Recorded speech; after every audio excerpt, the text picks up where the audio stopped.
Alright, hello and welcome to episode 7 of Minechat with me, Colin Gallagher, and Rob Newbury. How are you doing, Rob? Good, how are you? I'm fine. And we're here with Eric Walker this week. So, Eric, if you could just kind of tell us who you are, where you are, and where we are. Yeah, absolutely. I am a humanities teacher at an international school in Kuwait. I teach 6th and 7th grade humanities, which is just a different name for social studies. It's an international baccalaureate school. And I decided one day that I would use Minecraft and specifically MinecraftEdu to create a world that kind of represents what students learn about in 6th and 7th and 8th grades. And it would be an always-on server that they could join from home. And they would explore and read about stuff that's in their textbook or that we talked about in class. They could build new areas to the world. They could do projects that go along with what we're learning and concepts that we've talked about. And they could find secrets and get rewards and fun video game stuff like that. Try to get to difficult to reach areas and hopefully meet new friends in a positive video game environment. So I call this the world of humanities, or the wonderful world of humanities, if you're so inclined. And it uses Minecraft EDU, and here we are at the start in this area here. So So when you start this project off, do you take like a poll and see who's played it already? And this kind of I've looked at this already, and it's kind of a nice little kind of starter for everybody. If you're new at Minecraft, it'll tell you the buttons to press, and if you're not new at yeah, Minecraft, you can just go around and just go do the loop of the spawn hut or the wooden hut. yeah. Before, and I don't even remember where I first heard about Minecraft EDU. It must have been some blog post or some YouTube video. I honestly, I've tried to remember and I can't. But I've always had in the back of my mind, wouldn't it be cool to integrate video games into education somehow in a positive way? Because as people have seen from World of Warcraft and whatnot, they can be so addictive and such a motivator.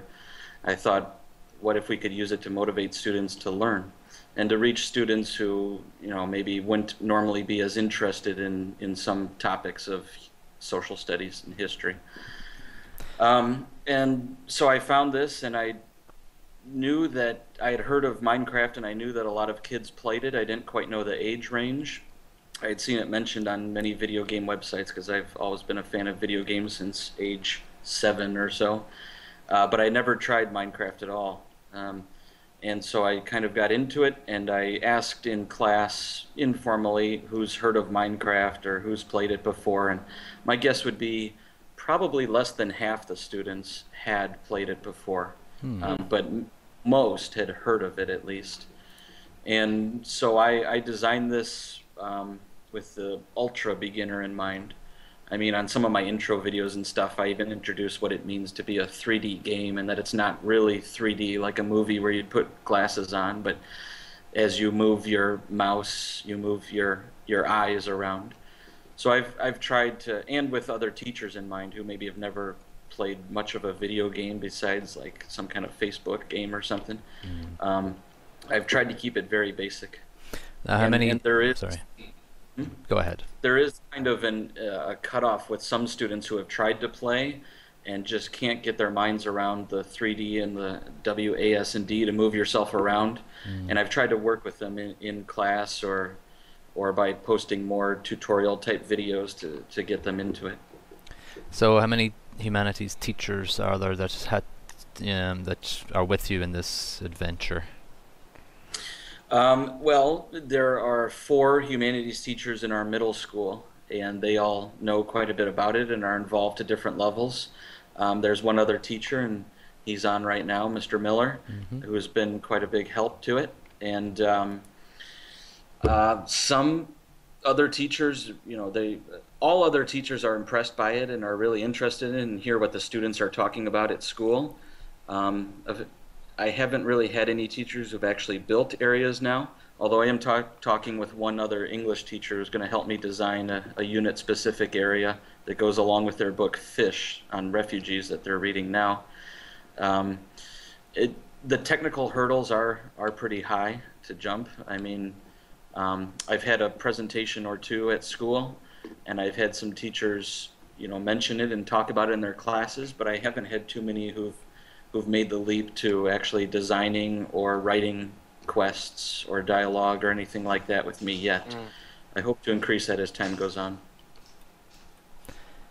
So we should head somewhere. I don't know where it is, but I saw when I went in yesterday, I saw a nice, beautiful Greek area, a Greek part of. Was that it? Yeah. So maybe at the beginning we can walk like students, because students can't fly in this world normally. They can't build in any area except designated areas. So we're kind of going at it from a student perspective here. Yeah, so this is the Valley of Geography, where they learn about different geographic features. Very basic. It's one of our first units. And I've got plateaus and kind of mountains, and this is a valley here and a lagoon and stuff like that. And this sign says Cave to Civilization and points this way. So if you want to walk this way towards this fire over here. And all these creations, is it just all block by block, or is it using the big nice tools in MinecraftEdu that you can build quite a lot and simply? It's a mix of everything. Yeah. So some areas, especially the buildings, are block by block. A lot of the landscape has been edited in MC Edit, which is a separate editing software program. And a lot of areas are schematic files, which means copies of stuff that other people all over the world have built. And I've talked to them, and they, as soon as I say it's for educational purposes and it's kind of this cutting edge educational technology, I've never had anyone say, no, you can't use my thing in your world. So this Greek temple that you see up here was built by someone, and I don't have all the names memorized. They're all linked in an author's file that goes along with the world when you get it. And then I take it and I edit it. I changed all the different blocks, like what colors they are and everything. And if you want to walk in, wow, you see this, that where it says welcome. This is an info block. This is like the main part of the world. If you click on it, you can get some it opens background. up text. Yep. Yeah, and I've written all this stuff, and there's actually, if you're to take all the text that's in this world and paste it single-spaced into a Microsoft Word document, it's actually over 300 pages now. I think I just broke the block, sorry. Oh, no, that's all right. I made a backup of stuff anyway. Yeah, just in case Rob ruined everything. Mr. Miller here I gave teacher powers to, and he felt so bad because he broke my entire teleporter system that goes around the world. But it took me about 30 minutes to fix. But that's no problem at all. I've got backups and all kinds of stuff. And so when a student goes around this for the first time, do they have like an activity sheet or a journal to take notes about things? Have they got specific questions to answer, or how does that look? In class, I talked to them about where our different units are. So this is our Ancient Greece unit for 7th grade here in this temple. And all the info blocks go around with different information they'd learn. It's been kind of a difficult balance. I want to make it so that students can just join and then go any direction they feel like and find something interesting or something else to do. And yet if I give too much freedom, the students kind of feel overwhelmed, or they say, what am I supposed to do, or how do I beat the game, or stuff like that.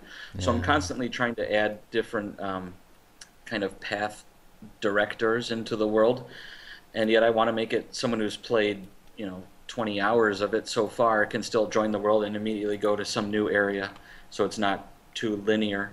It's the same kind of challenges, I guess, that video game designers face nowadays. Do they make push a button to do this or go here, or do they leave it wide open and then people don't follow their creativity and feel lost and quit the game? So it's a very difficult balance I've tried to make. Yeah. I noticed that you've got a reminder once in a while that says check Edmodo for your assignments or something like, or review. How's that working with it? Yeah, so our school just started Edmodo across the middle school this year. And I love it because you can post anything, it's awesome. All kinds of files. Yeah. And so in this world, these info blocks, I really try to make students read that because that's where they get their actual content information. But sometimes they just skip by them, Yeah. Sure. Or so on, yeah. And on certain info blocks, there are code words, special secret words that they can find. And in class, I have half sheets of paper. And if they write a code word and they write where they found it, and they also give a short paragraph on some unique fact or information they learned while playing the game, they can get different rewards. And currently, that involves getting the comfy teacher chair for the period, a nice reclining chair. They get, I've made, I think it's up near 40 different badges that I've printed out, and they all have, it's kind of like an Xbox 360 achievement or a PSN achievement or whatever they call it. Yep. And they get their own unique one that says something kind of funny, and they get to write their name on it, and it goes on the bulletin board along with all the others. And then on Edmodo, they get a badge that I created that's to that. Yeah. Yeah, that's an awesome feature in Edmodo, actually. I was doing an online course for some teachers, and I had a ball one day just looking for some funny pictures to create about 30, 40 different badges. It's a great feature for it. I think it's really great. Yeah. Oh, yeah. And it can be addictive in a good way, once again. Yeah, it gets competitive. They get that. And then they get one more little thing. We call it a paw. It's a little green slip, and our middle school is divided into houses, just like the Harry Potter world, and so they get a point towards their house, which is a big deal, and then they get their name in the morning announcements that go to all the classes. So through those rewards, it encourages students to read more and maybe learn accidentally, even if they're not trying to. Yeah, for sure. All right, so I saw a yellow brick road over here. Is that Yeah, let's go that way. Right. So this will introduce you to the first student building areas that takes advantage of what Minecraft is. If you follow kind of this way over here. This is AIS, which our school is, our letters are AIS, but this is the Athenian Inspirational School. Here's a little sign here.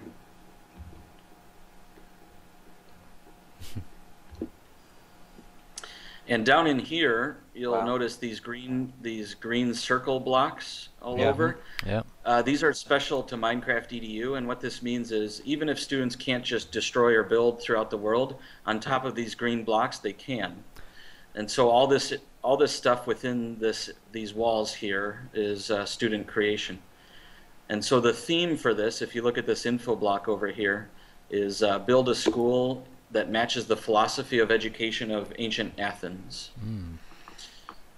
So I have these different themed building areas throughout the world. This is just one of them. And so if you look around, this is stuff that students have built over the past, I don't know, maybe 2 months or so since I've reset the server. If you come over this way, do you see where I am? I just took to the sky. Okay, yeah, gotcha. I'm over here. Yeah. There you are. See this flaming wall over here? This, without direction from me, a student recreated my classroom. Pretty good, actually. Even has my tardy list on the board up here. With some common offenders. And my computer up here is set to google.com. I don't know when they've ever seen me on Google. And Edmodo. Yeah, cool. That's awesome. Yeah. And then I do not have this huge library in my room. I don't have space, but I guess they got a little creative here. Yeah. Very nice. We saw a guy, I think it wasn't Stephen, who was there day? Adam Clark in our last episode. Right. Yeah. Yeah, Adam. And he had installed a mod for these bookshelves that you could put books in and out, and he was looking to collect a sort of virtual library of books that anybody could contribute to. It was just such a neat idea. Well, funny you mentioned that, because the Library of Alexandria in this world has the same thing. Yeah. I'll work to it in a little bit. Yeah, what we're playing on now is a slightly dated version of MinecraftEdu that doesn't allow any mods besides itself. Right. But the newest version allows any mods that are programmed through Forge, which is a ton. And so I I wish the world had gone live before this interview, but it's going to take another month or two for me to design everything. But it allows NPCs, or characters that stand around and you can talk to and have a dialogue tree with, and they can send you on quests and give you items, and you can trade with them, and you can get experience points and money. There's different types of coins. So I mean, it's expanded this world at least fivefold, I would say, because it's turned into an online RPG, really. We we walked around Stephen Alford's. That's why we had to put in a specific version for going to Stephen Alford's world. He had NPCs in it, and that was the first time we saw those. It just basically it just kind of transcends into RPGs. Then it's amazing.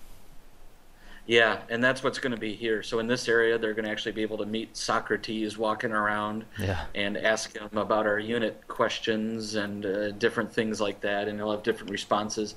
And then they'll probably send him on a quest to go get a book from the library or something, and they'll get some experience points and some money, which they can then buy different building blocks. So you can see these chests. In this world, I don't have too much focus on actual mining and crafting, as the game name would suggest. I have all the different blocks that they can use in these different chests. So my main goal is just to get them to explore and learn. So if they want to build stuff, they have to go out and find these chests hidden all over the world, and they have all kinds of different unique blocks in them that they can then take back to the building areas. So how do you deal with student distraction, with maybe students that know about Minecraft and are pretty much 50 steps ahead of us in everything about Minecraft? How do you deal with those distractions that they basically just want to do what they do at home, let's say? Well, let me start warping you to different places, and I'll show you that. Okay. So I have my teacher menu here, and I can warp to all these different teleport stations I've put around. So I'm going to warp to one. Let's see, and then I can teleport you as students to me, which is a great feature of EDU. Nice. So just a second here. I'm going to get to... Okay, here we go. Okay, and I'm going to warp you. Yeah. Star Trek, here we go. I was actually thinking Spaceballs, but yeah. Prepare to fast forward. Here we go. There. All right. There. Are you with me? I'm in somebody's face. There we go. Yeah. Where am I? Ooh. Okay, I see. Nice boat. Yeah.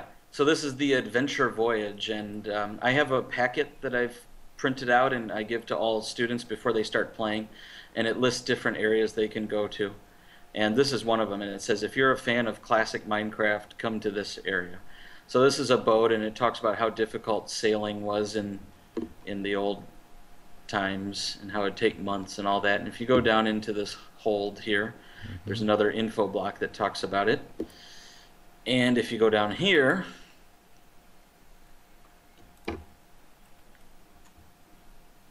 oh yeah, I know one of those. There's a teleport. Yeah. And if you click on it, it should have only one site available for you to see. Yeah. Click here to sail away. Yeah. Click on that. All right.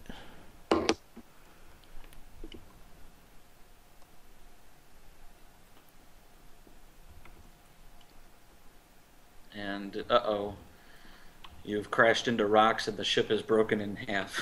That's awesome. Shipwrecked. And so you're stranded. Yeah, you're shipwrecked. You're stranded on this desert isle. And if you kind of jump your way over here onto these rocks, there's another info block. And it talks about how you have to recreate civilization with the 7 characteristics of civilization that we learn about in class. It's a major theme for 6th and 7th grade, actually. Wow. And you have to show things like stable food supply and technology and even religion. And underneath us right now is a huge square of those green blocks. Oh yeah. So this entire island is just like regular Minecraft, actually. They can dig anywhere, they can mine. I've hidden all kinds of ores and stuff, and they can craft tools, they can put a crafting bench.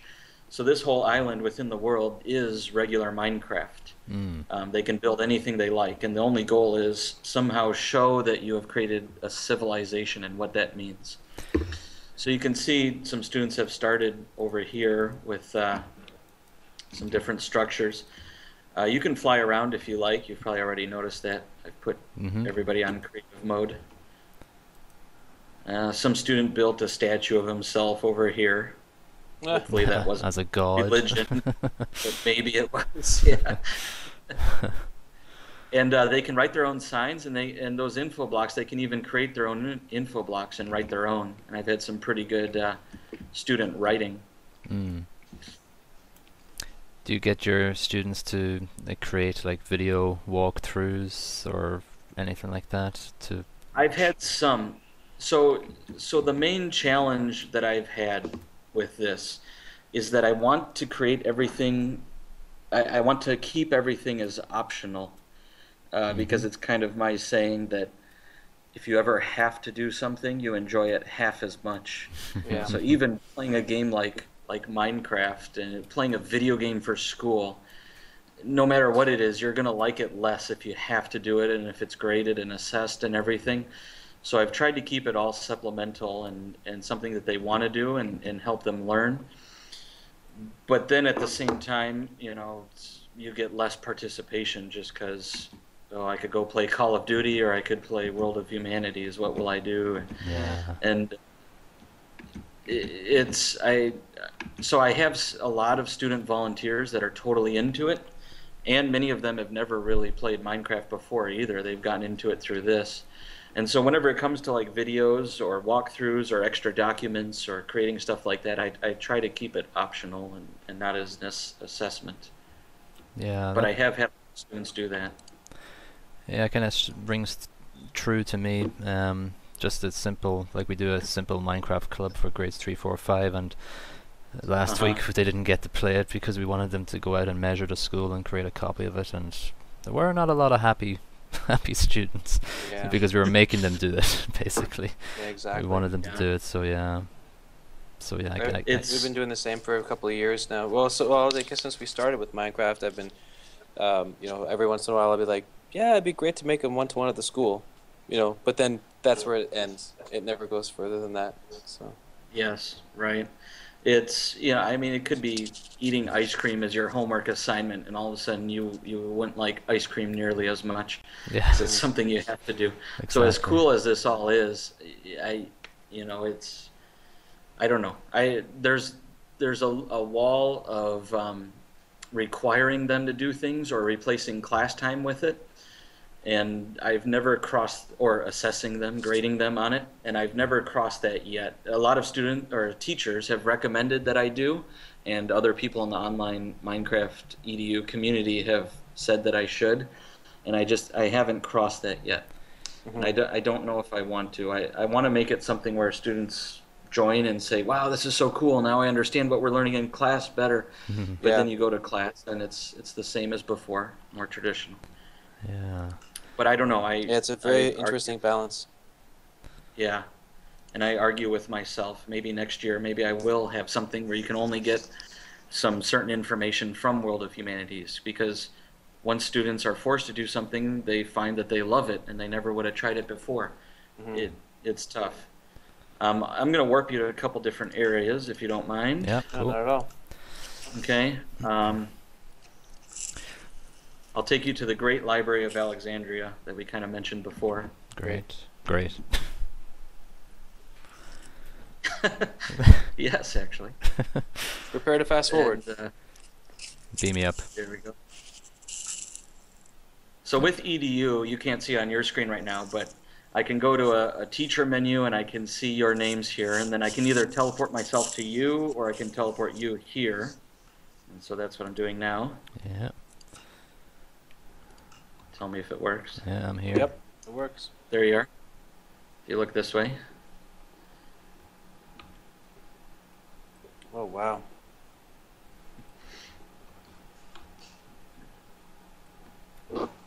great library. This is. How many pages to get can you fill in one of these notes? Unlimited, I think. Really? The question is, how many will students read? Exactly. But I have some that go up to like 13. No, I think 17 is the longest one. It's a vocab list in one of their units, and I hid. If a student watches this, they'll get a free code. I hid a secret word at the very end if they had read 17 pages. So, and it's kind of sad, but no one has found it yet. I was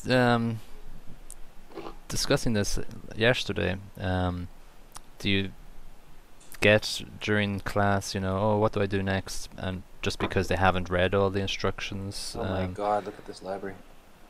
Do you mix up analog kind of paper instructions with Minecraft online and information blogs? Yes, yeah? I do. Yeah. Yes. So just yesterday, actually, or 2 days ago, I guess, I gave out a sheet that says, if you could say one thing to a new player to World of Humanities, what would it be? And I gave it out to all my students, and it's a contest. I'm going to choose the 10 best written and most unique responses, and then they become those NPCs I was talking about before. Oh, nice. And so they're going to be like a permanent member of the world. That's great. And actually, yeah, there are, I think, maybe, just based on download amounts, about 200 different schools around the world that are using this actual map, this world. And so the next update that all the other teachers around the world download, those kids will be in it, just their first name. Cool. But there'll be a person you can walk up to, and then they say what they've written, and then they're going to get another packet later that's like how to design a dialogue tree. So if you ask me this, then I say this. And then you have these 2 other options of what to ask me, for example. And so they'll be getting some dialogue writing and video game character creation practice from that. And I've had a lot of responses to that already.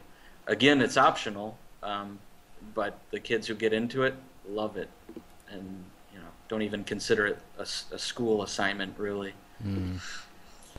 So all these books, all these chests over here. Sorry, I'm just totally blown away by this library. I'm just walking around, just taking a look at it. I was just reading a book there. Oh my God. Oh yeah. So all these chests have a different book in it. And these are all, except maybe 10, written by me. Hey, what's with the fire? Where's that? Oh, yeah. That is the Library of Alexandria was burned to the ground because Caesar didn't like sharing of information. It questioned his authority. So that's an info block that's about how different dictators throughout history have been afraid of knowledge and tried to destroy ideas by burning down libraries or burning books or stuff like that. Wow. And there's a secret area in this library, and the secret word is something about like truth can't burn, and it's about how ideas can't be destroyed. They can be stopped for a little while, but you could stop the paper. You can burn the paper they're written on, but they can't be destroyed, and they'll always get through in the end. Mm-hmm. So that's kind of the takeaway lesson from the Library of Alexandria. Yeah. I feel like shouting, "Get the water!" But good. That's the intent. So all these different books in here, there are, I think, about 50 different books. I had a side job several years ago for a Korean publishing company that was creating books for learners of English. And so I pasted them all into Minecraft books here, and they're all different interesting stories and written for different levels of English learners. And I don't know if you've ever played Skyrim or Oblivion. Oh, or yeah. any of those. Yeah. Rob has. Those games are a huge influence on this world. You can find those books in treasure chests and in the future on characters around the world, and it becomes a collecting game to find all the different books, and some are just for and have a kind of interesting science fiction and fantasy stories to them, and some are related to units that we learn about, but students have kind of collected them and put them in their homes. Mm-hmm. Rob always asks teachers if you're a gamer yourself. So are you a gamer yourself at home? It should be pretty obvious that yes. Yeah. Not too often people just dump Skyrim on you there in a conversation. That's true. I've been a video gamer since age 8 when I got my first Nintendo, which is a vividly recalled memory under the Christmas tree. Yeah. NES. Favorite games of all time? If you had to pick one, pick a couple. Uh, I love Myst just Oh yeah. because it really ignites your imagination, and it's a world that you kind of explore, and it's almost like reading a book at the same time. Yeah. Um, I actually applied to work with, before I became a teacher, I applied to work with Bethesda Softworks and designed an entire quest with them for, that was before their first Fallout came out, and Oblivion had just come out, so I talked with them a bit, and I actually chose to become a teacher instead of that.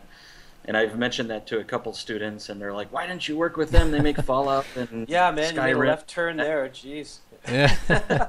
You're mixing the both now. You're mixing the best of both worlds. I think Yeah. you've made the admirable choice.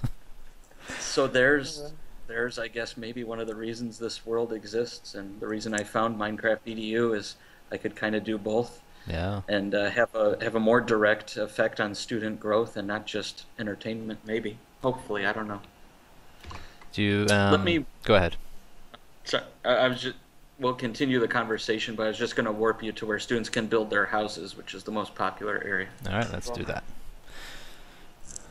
Take a last sweeping look of the. So, how did you build the library? Was it block by block or also world edit? No, that is built by someone else that I found on the internet, and Okay. they've never shared that with anyone before, and they didn't have a world or schematic download or anything like that. But I said it's going to be used for educational purposes. I gave them a link to a video or two, and they were all about it. So this is the only area you can see that library built by them. Fantastic. And you know, I apologize. I'm forgetting names. Usually it's strange names that you can't remember. But again, I have it all listed and cited in the text file that goes along with the world. That's the great thing about Minecraft is the community that it always seems to be willing to yeah. share. Yeah, I can't absolutely. get over that. And So impressed. for teachers who are afraid and like, oh, I could never build this kind of stuff by myself, I don't know how to do it, you know, you learn a little bit about a separate program, MC Edit, and then you just paste it in. It's just like copy paste, Yeah.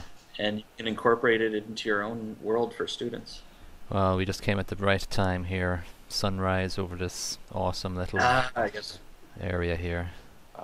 So this is the medieval area, and if you fall down here, this is an 8th grade unit, which I don't actually teach, but I talked to that Mr. Miller and got a bunch of information in the textbook he uses, and built a lot of information and stuff around medieval times here.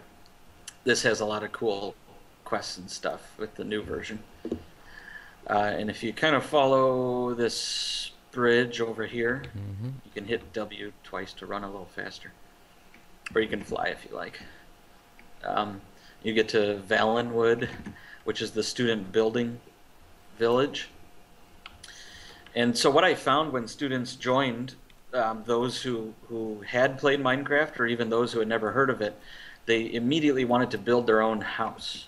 Sure. You know, my idea was, okay, well, I'll join in building this Greek school or these walls around Babylon or the gardens around the lighthouse of Alexandria. And they did some with that, but it was kind of sporadic and you know, not up to the quality that I was kind of hoping for with building skills and collaboration. But they all wanted to build their own house. So finally I caved in. I said, all right, let's make a village that has separate plots, and you can all build just your own house for fun. Because even when all they're doing is building, they're still increasing their 3D spatialization skills and design skills. I mean, I've worked with tech and design coaches, teachers at school, and they love that kind of stuff. So as you walk through this village, each of these little buildings is actually set on a plot of those green building blocks. Right. And they can build whatever they feel like. And some have built houses, some have built trading centers, some have built information areas. This one is called Hag Fountains, which I had no idea what that was, but it turns out that's his dad's company in Kuwait, HAG. I forget what it stands for. And they make backyard fountains for people. Corporate sponsorship already. Yeah, there we go. I guess I just gave a lot of advertising there. Yeah, not that much. Yeah. Someday. In the future, these Yeah, videos some will days. take. Yeah. These For videos sure. will take. Yeah, going. it's just so great to meet other people who are doing some really, really interesting things. Mm. It's very inspiring, actually. When I came into this Yeah. little area here, it reminded me of the Game of Thrones server world that was released a couple of weeks ago. It just looked Yeah. very similar. Oh, I've seen that. Yeah. Yeah, that's unbelievable. It is. I could never do 3,000 anything. buildings. Is that the Fire UK guys, or is that different? No, it's somebody, Ah. some American guys, I think it was. I don't think it was the Fire UK ones. Yeah. So here I've injected some attempts at humor. I guess you could say this is a little cemetery that's off the, and it has different references to what we play in class. And middle school teacher, how did he ever live this long? Played so This many one- video games and forgot to eat. In honor of those who died in the Creeper Wars. Said something disrespectful in the chat. Yeah, It's great. I think one of them is turned in a late summative. That's So it. I try to keep interesting things that aren't related to any of our units, just to keep encouraging that exploration. Because like I said, I want the students to be self-motivated to find all the new areas and do all the stuff. Yeah. And, you know, there are students that just never really play the game, and I'm okay with that, kind of. Some say, oh, the graphics stink, it's not as good as my PSN, and, you know, that kind of stuff, PS3. And there are others who've never played before and just love it to death. Yeah, I don't think I've come across students who don't like it. It's just, I'm sure they exist. Yeah. I have 6th, 7th, and 8th grade students, and Yeah. some of them are all bragging about how many headshots they have in Call of Duty, Black Ops 2, and all that kind of stuff. Yeah. And they almost think it's like kind of a sign of manliness to be able to play those video games. So some of Yeah. them kind of look down on Minecraft a tiny bit. But even them, I've had several who've converted over, and once they've actually gotten into it and built stuff and found secrets and been recognized for it in class, they're hooked and they love it. I think we discussed this before. I think, you know, middle school up to grade 8, it's when they do get into those games more so, the first person shooters, with all the boys at least anyway. And it's Yes. but I also think that Minecraft has a place to play alongside them. I think students at that age still want to absolutely. have that blank canvas. I had a father of a student come in to school a couple months ago, and he said, "Oh, Mr. Walker, you're the one who made that World of Humanities video game?" And I'm like, "Yeah, that's me." And he said, "My student plays that all the time." And I was like, "Uh-oh, he's not happy." And then he shook my hand and he said, "Thank you so much. Now he's playing an educational game and he's addicted to it, and this is one of the best things I've ever seen any teacher do in all of education."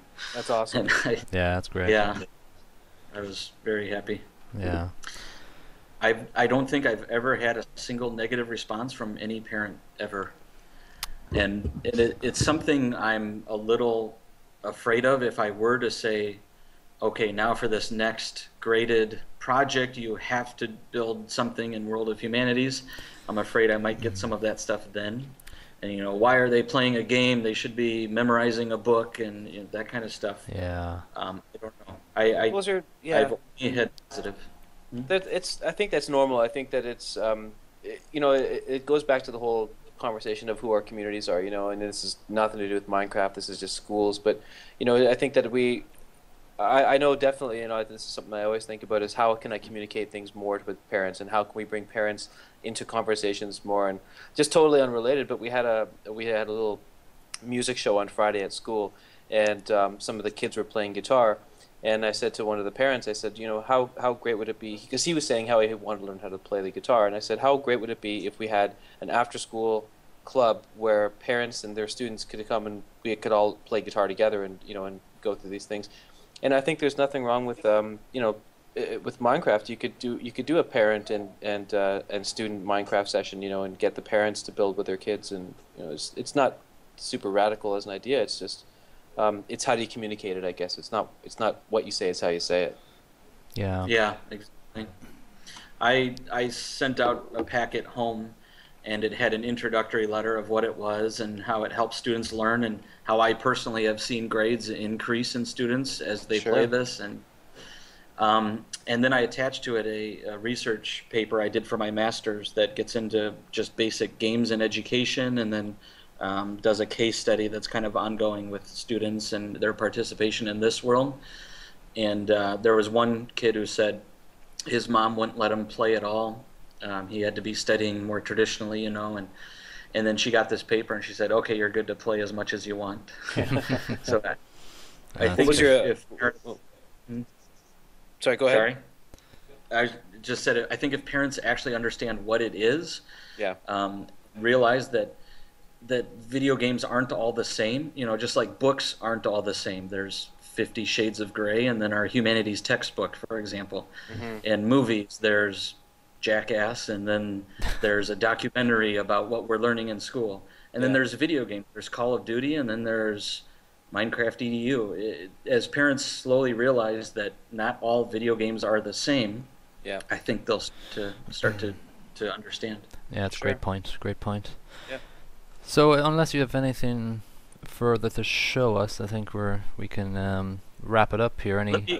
Let me show you one more thing, if you don't mind. Yeah. It's a secret area that students can get to, so this will serve as kind of a reward for any students who watch to the end of the video. Nice. It's a world exclusive, everybody. Yes.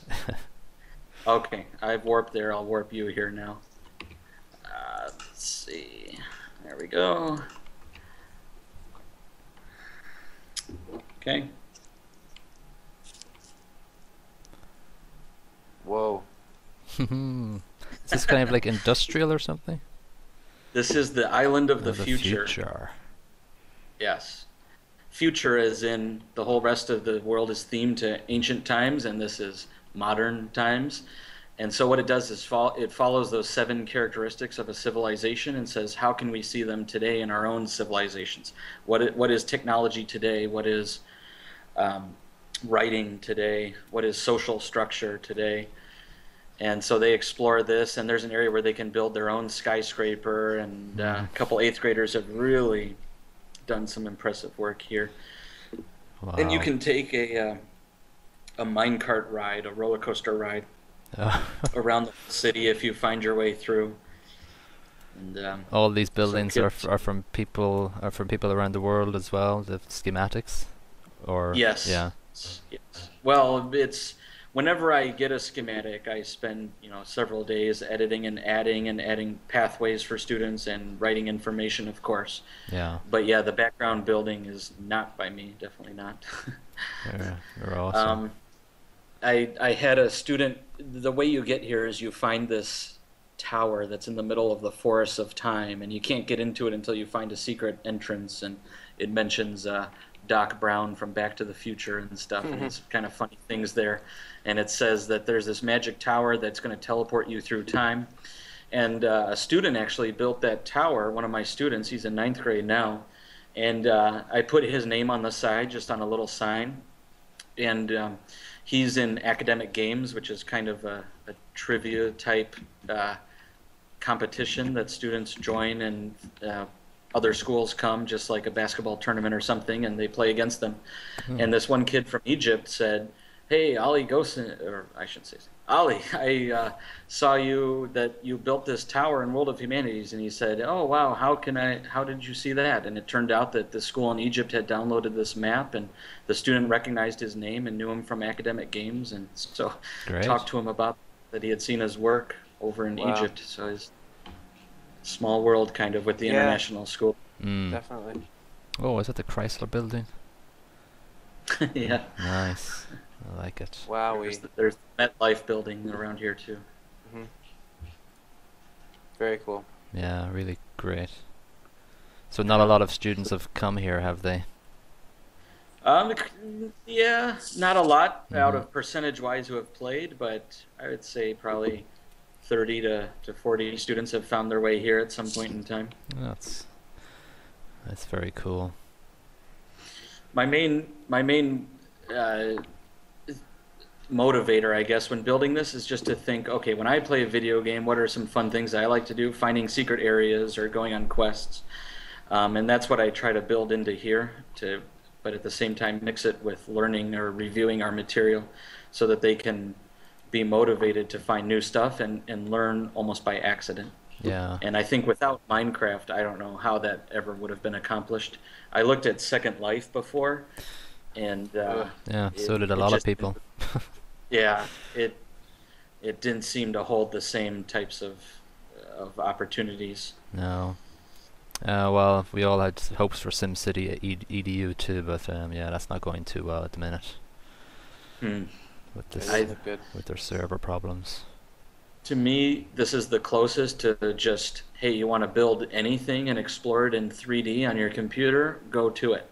Yeah. You know, like personally, I don't even really care about Minecraft itself all that much as a game to play by myself. Right. But to create any type of world you want, and to put in any type of information or activities or with mods, quests, it's just a simple way of building a 3D world. That's all it is. So here you go, do whatever you feel like. It's only limited by the teacher's imagination and some technical expertise. Well, I'm lost. I don't know where anybody is, so that's... I'm riding one of the carts. Oh, you're riding one of the carts? Yeah. Well, this has been amazing as always. Every week, my mind is kind of stretched in different directions with what different teachers are doing around the world, and this week is no exception. It's another example of what we can do. So thanks so much for showing us, and maybe we'll visit back in the near future, and maybe we can organize some of your students to show us around. So that might be a good idea. Absolutely. Thank you so much for taking the time to interview me. It's quite an honor. No, the honor's all ours. Oh yeah, for sure. It's been a lot of fun. Yeah, very impressive stuff. Thank you. All right. Okay, so maybe I'll. Oh, I see you up there actually. In Singapore. Hey guys, what's up? Yeah. Yeah, no, anytime you're in Singapore, swing by. Will do. All right. Thanks a lot. Okay. So this is the end of this episode, and we'll see you on the next one. Thank you.